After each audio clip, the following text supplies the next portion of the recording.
दोस्तों, welcome to our channel. आज हम बात करेंगे हिंदू लॉ के सेकेंड यूनिट की। तो हिंदू लॉ के सेकेंड यूनिट में हम सबसे पहले देखेंगे हिंदू मैरिज के बारे में। Hindu marriage is a sacrament not a contract, whereas Muslim marriage is a contract. Hindu marriage जो है वो कोई कॉन्ट्रैक्ट नहीं है, बट मुस्लिम मैरिज एक कॉन्ट्रैक्ट है। Sacramental nature of Hindu marriage, ये हम कैसे पता लगाएं कि ये सेक्रेमेंट है? तो इधर कुछ पॉइंट है जिससे हम ये प्रूफ कर देंगे कि हिंदू मैरिज सेक्रेमेंट है। It is a permanent union which means one tied cannot be untied. ये एक परमानेंट यूनियन है, अगर इसमें एक बार कोई बंध गया तो वो अनटाई नहीं हो सकता, वो नहीं छूट सकता। It is an eternal union means it is valid not only this life but in life to come। तो ये एक एटर्नल यूनियन है, अगर इसमें बंध गए तो इस लाइफ में तो है ही, उसके अगले अगले लाइफ तक, दूसरे वर्ल्ड तक इसमें रहेंगे। जैसे कि 7 जन्मों का बंधन सुना होगा ना, वही चीज है। It is a holy union means performance of religions ceremony is essential. ये एक होली यूनियन है, इसलिए सेरेमनी एक एसेंशियल पार्ट है। Contractual nature of Hindu marriage, because of the changing need of society the sacramental nature of Hindu marriage is affected. Now it has some contractual characteristic as well. आजकल society में बहुत सारे changes आ रहे हैं, जिसकी वजह से ये हिंदू मैरिज भी अब सिर्फ कॉन्ट्रैक्ट सेक्रेमेंट नहीं रहा, ये भी एक कॉन्ट्रैक्ट बन गया है बहुत सारी जगह पे। So we can say that marriage is not only a sacrament but also a contract. यहाँ पे देखा, मैरिज एक परमानेंट इंस्टीट्यूशन है, बट अब डिवोर्स से रिलेटेड प्रोविजन भी आ गए हैं। पहले था कि हम इसे अनटाई नहीं कर सकते, बट अब अनटाई भी कर सकते हैं। यहाँ पे 3 केस लॉ है, यहाँ पे 3 केस है। तो सबसे पहले वाले केस में कोर्ट हेल्ड दैट मैरिज जो है वो लाइफ टाइम के लिए बाइंडिंग है, because it was performed by Satpathy. Satpathy मतलब 7 फेरे सेक्रेट फायर के अराउंड में लेना, और ये एक रीजनल टाई है जिसको अनटाई नहीं कर सकते। उसके बाद सेकेंड वाले केस में है कि ये अनडिसॉल्वेबल यूनियन है, जिसे हम खत्म नहीं कर सकते। एक बार इस लाइफ में तो हो गया तो वो अगले 7 जन्मों तक का बंधन होता है। तो ये एक वर्ल्ड, इस लाइफ से दूसरे वर्ल्ड तक के लिए होता है। लास्ट वाले केस में है कि जो मैरिज है वो परफॉर्म बाय सतपति है। अगर सतपति से मैरिज नहीं हो तो वो वैलिड नहीं होगा। 7 सतपति मतलब 7 फेरे, 7 फेरे होना बहुत इम्पोर्टेंट है हिंदू मैरिज में। हमने ये तो देख लिया मैरिज एक सेक्रेमेंट है, पर अब क्वेश्चन ये आता है कि हिंदू कौन है। तो इस चीज को हम 3 वे में बताएंगे कि हिंदू कौन है। Hindu bye religion in any of its form, या तो वो रिलीजन से ही हिंदू है किसी भी फॉर्म में, इंक्लूडिंग वीराशिवाय एंड लिंगायत, और अ फॉलोवर ऑफ ब्रह्मो, प्रार्थना और आर्य समाज, या फिर वो इन तीनों में से किसी के भी फॉलोअर्स हैं। ये सेक्शन 21A में मेंशन है। सेकेंड है a person who is Buddhist, Jain और सिख। कोई भी इंसान बुद्धिस्ट, सिख, जैन है वो भी हिंदू के डेफिनेशन में ही आएगा। ये सेक्शन 1B में है। थर्ड है a person who is domicile in the territory to which this act extends to who is not Muslim, Christian, Parsi और Jew by religion। जो भी डोमिसाइल में, ये एक्ट जिस टेरिटरी तक एक्सटेंड होती है उसके अंदर है जो भी इंसान, वो भी हिंदू के डेफिनेशन में ही आएगा, एक्सेप्ट मुस्लिम, क्रिश्चियन, पारसी, जीव। इन 4 को छोड़ के जितने भी है सब हिंदू के डेफिनेशन में ही आएंगे। और अब ये भी एक क्वेश्चन आ सकता है कि जो कोई भी रिलीजन फॉलो नहीं करता है वो किस डेफिनेशन में जाएगा? वो भी हिंदू लॉ ही गवर्न करेगी, उसको भी हिंदू लॉ ही गवर्न करेगी, क्योंकि इसमें लिखा है हर एक इंसान जो भी उस टेरिटरी में रहता है वो उसे हिंदू लॉ ही गवर्न करेगी, तो उसे भी हिंदू लॉ ही गवर्न करेगी। Which child will be considered as Hindu? हम ये देखेंगे कि कौन से बच्चे हिंदू कंसिडर होंगे। As per the explanation of section 2(1) Hindu Marriage Act, a child can be considered to be a Hindu in 3 way। इसके भी 3 वे हैं कि इसको बताने के भी 3 वे हैं कि कोई भी बच्चा हिंदू कैसे होगा। First, any legitimate or illegitimate child whose both parents are Hindu, Buddhist, Jain और Sikh by religion, जिसके दोनों पेरेंट्स हिंदू, बुद्धिस्ट, सिख या जैन बाय रिलीजन है, वो बच्चा हिंदू होगा। सेकेंड, एनी लेजिटिमेट और illegitimate child one of whose parents is Hindu, Buddhist, Jain और Sikh by religion and who is brought up as a member of that religion, जिसके एक भी पेरेंट्स हिंदू, बुद्धिस्ट, सिख, जैन की कैटेगरी में आते हैं और उस बच्चे की अपब्रिंगिंग भी उसी में हुई है, तो वो बच्चा हिंदू कहलाएगा। Any person who is a convert और reconvert to Hindu, Buddhist, Jain और सिख रिलीजन, कोई भी इंसान पहले तो कन्वर्ट हो गया, उसके बाद वापस से रिकन्वर्ट हो गया हिंदू, बुद्धिस्ट, जैन या फिर सिख में, तो उसका बच्चा भी हिंदू ही की डेफिनेशन में आएगा। Section 3 of Hindu marriage act, हम यहाँ पे कुछ ही डेफिनेशन को देखेंगे जो कि इम्पोर्टेंट है। A, custom and usages, it signify any rule which have been continuously and uniformly observe for a long time, ऐसा रूल जो कि कंटिन्यूअसली और यूनिफॉर्मली चलता आ रहा है लंबे समय तक, has obtained a force of law by Hindus, but this shall be certain and not unreasonable, ये सर्टेन होना चाहिए, अनरीजनेबल नहीं होना चाहिए, और opposed to public policy and it has not been discontinued, ये डिसकंटिन्यूड नहीं होना चाहिए। उसके बाद सेक्शन सी में है full blood and half blood descendant from common ancestor by same wife. Same wife से बच्चे होने चाहिए, मतलब हस्बैंड और वाइफ एक ही होने चाहिए। जैसे कि एक हस्बैंड है, एक वाइफ है और इनके 2 बच्चे हैं, तो ये दोनों फुल ब्लड होंगे। उसके बाद है half blood descendant from common ancestor but by different wife. तो यहाँ पे एंसेस्टर तो कॉमन है बट वाइफ 2 है, जैसे कि एक हस्बैंड है, एक और वाइफ है इसकी, एक बच्चे इस वाइफ से है, एक बच्चे इस वाइफ से है, या फिर 2 बच्चे इस वाइफ से हैं, 2 बच्चे इस वाइफ से हैं, तो ये दोनों बच्चे तो फुल ब्लड हैं, इधर भी 2 बच्चे फुल ब्लड हैं, बट ये बच्चे और इन बच्चों में जो कनेक्शन है वो हाफ ब्लड का है। उसके बाद है uterine blood, common ancestress but by different husband. इसमें एंसेस्ट्रेस तो कॉमन है बट हस्बैंड डिफरेंट है, जैसे कि हाफ ब्लड में वाइफ डिफरेंट थी, वैसे ही यूटेराइन में हस्बैंड डिफरेंट है।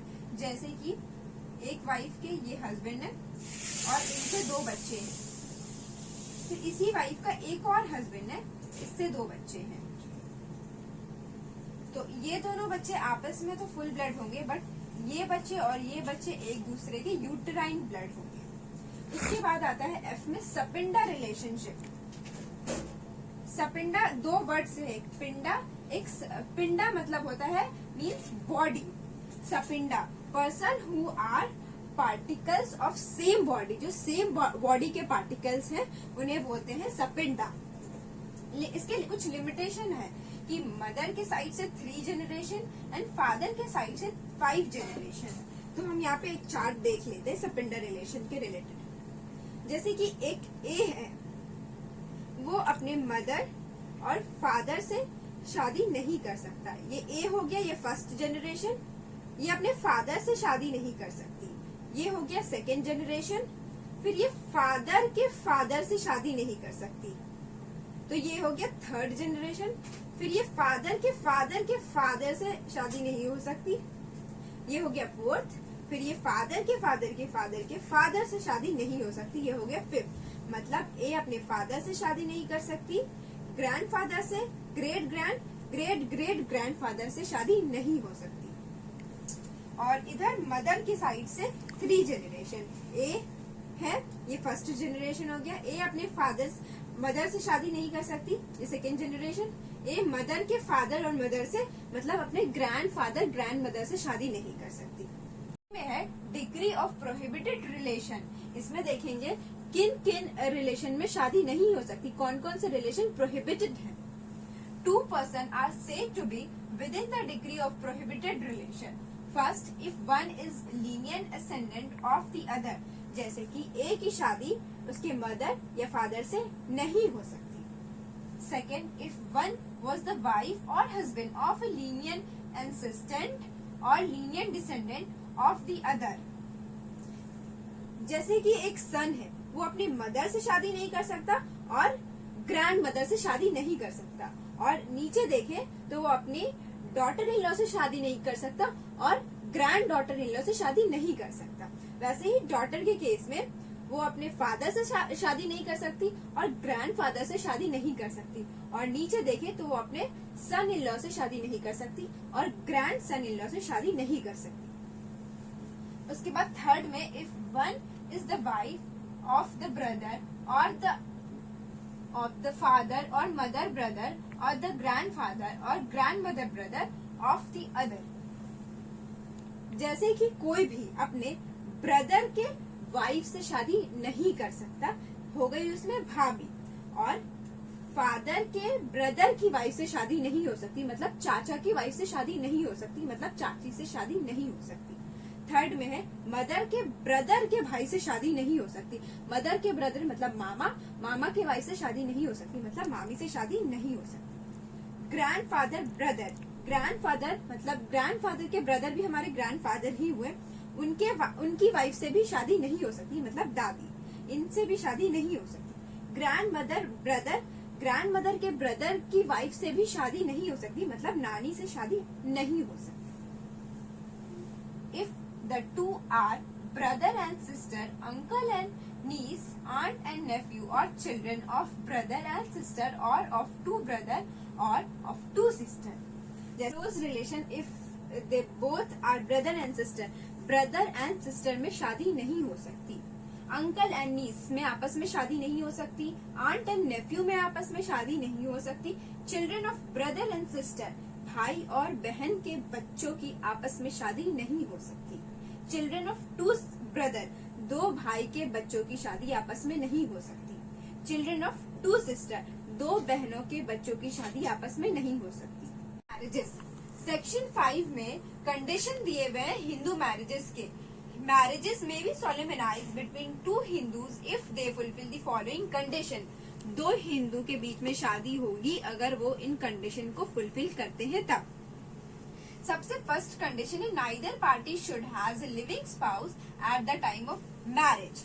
मैरिज के टाइम पे कोई भी पार्टी के पास लिविंग स्पाउस नहीं होना चाहिए, ये बाइगमी को प्रोहिबिट करता है। Second, at the time of marriage neither party is incapable of giving valid consent to it in consequence of unsoundness of mind. कोई भी पार्टी इनकेपेबल नहीं होना चाहिए वैलिड कंसेंट देने के लिए because of unsoundness of mind. B, through capable of giving consent has been suffering from mental disorder of such kind और extent as to be unfit for marriage और procreation of children. कोई भी mental disorder से सफर कर रहा है but वो capable है कंसेंट देने के लिए, बट वो मैरिज के लिए अनफिट है और प्रोक्रिएशन ऑफ चिल्ड्रन के लिए अनफिट है तो वो नहीं होगा। Third, has been subject to recurrent attack of insanity, या फिर उसे दौड़े पड़ते हैं। Third, groom has completed the age of 21 and bride the age of 18। Groom का 21 ईयर कंप्लीट होना चाहिए एंड ब्राइड के लिए 18 ईयर कंप्लीट होना चाहिए। Fourth, parties are not within the degree of prohibited relation unless the custom or usage permit marriage between the two. Prohibited relation के अंदर में शादी नहीं होनी चाहिए। Parties are not subpoena of each other. वो एक दूसरे के सपेंडा नहीं होने चाहिए। सेक्शन 7 में सेरेमनीज दी हुई है हिंदू मैरिज की। A Hindu marriage may be solemnized in accordance with the customary rites and ceremonies of either party. कोई भी पार्टी के customary rites and ceremonies को फुलफिल करके शादी हुई है तो वो शादी solemnized है. Where such rites and ceremonies include Satpathy, और ये rites and ceremony में सतपति include होना important है. Satpati, that is the talking of 7th step by the groom and bride jointly before the sacred fire. जो sacred fire के around 7 फेरे जो लेते हैं उसे बोलते हैं Satpathy. The marriage become complete and binding when the 7th step is taken. 9 talks about restitution of conjugal right. Conjugal right means right to sexual intercourse between husband and wife and other marital obligation. Taken from Jewish law.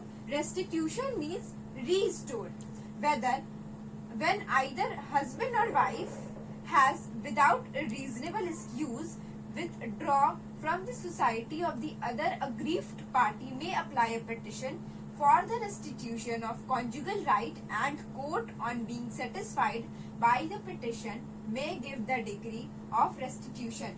कोई भी husband या wife without reasonable excuse के अपने conjugal right fulfil नहीं कर रहा है तो जो अग्रीव्ड पार्टी है वो कोर्ट में पिटिशन अप्लाई कर सकती है, और अगर कोर्ट उससे सेटिस्फाई है तो वो उसे डिक्री पास कर देगा. Section 10 talks about judicial separation.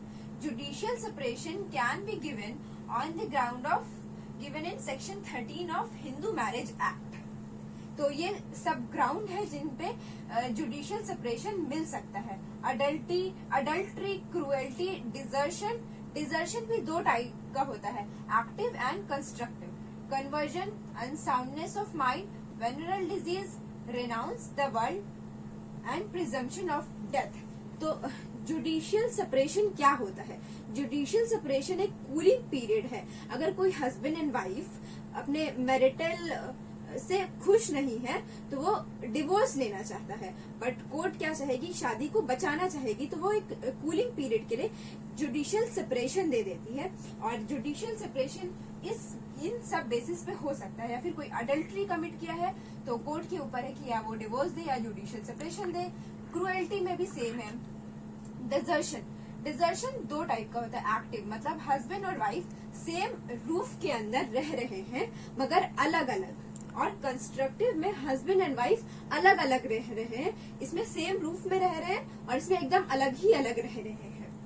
और कन्वर्जन, या फिर कोई भी एक पार्टी कन्वर्ट कर लिया हो अपना रिलीजन. अनसाउंड या फिर कोई भी अनसाउंड हो गया हो. वेनरल डिजीज, उसको कोई भी वेनरल डिजीज हुई हो. रिनाउंस द वर्ल्ड, या वो वर्ल्ड छोड़ चुका हो एकदम पूरी तरीके से. या प्रिजम्पशन ऑफ डेथ, या फिर ऐसा माना जाए कि वो 7 साल से वो उसका कोई पता नहीं है, वो मर चुका है. तो इन सब पे कोर्ट जुडिशियल सेपरेशन भी दे सकती है और डिवोर्स भी दे सकती है. ये कोर्ट के उस पे है. But conversion, renounce the world और presumption of death, in 3 cases पे कोर्ट डायरेक्ट डिवोर्स दे देती है. Section 11 talks about void marriage. Void marriage जो कि खत्म है, नल है. तो वॉइड मैरिज कौन कौन सी होगी? बाइगमस मैरिज मतलब एक शादी है ऑलरेडी, उसके बाद शादी किया तो वो शादी वॉइड होगी. ये सेक्शन 5 कहता है. 5 का 1. उसके बाद है marriage with in the degree of prohibition relation, prohibited relation. Section 5 का 4 बोलता है कि प्रोहिबिटेड डिग्री के अंदर में कोई भी शादी की गई है तो वो शादी वॉइड होगी. उसके बाद है मैरिज बिटवीन सपिंडा. सेक्शन 5 का 5 कहता है कि कोई भी शादी सपिंडा में की गई है तो वो शादी वॉइड होगी. Section 12 talks about voidable marriage. इसके भी 4 ग्राउंड्स है. इम्पोर्टेंसी, अगर मतलब वॉइडेबल मैरिज वो होता है पहले तो शादी हो गई, बाद में अगर कोई पार्टी चाहे तो उसे नल एंड वॉइड करार कर सकती है.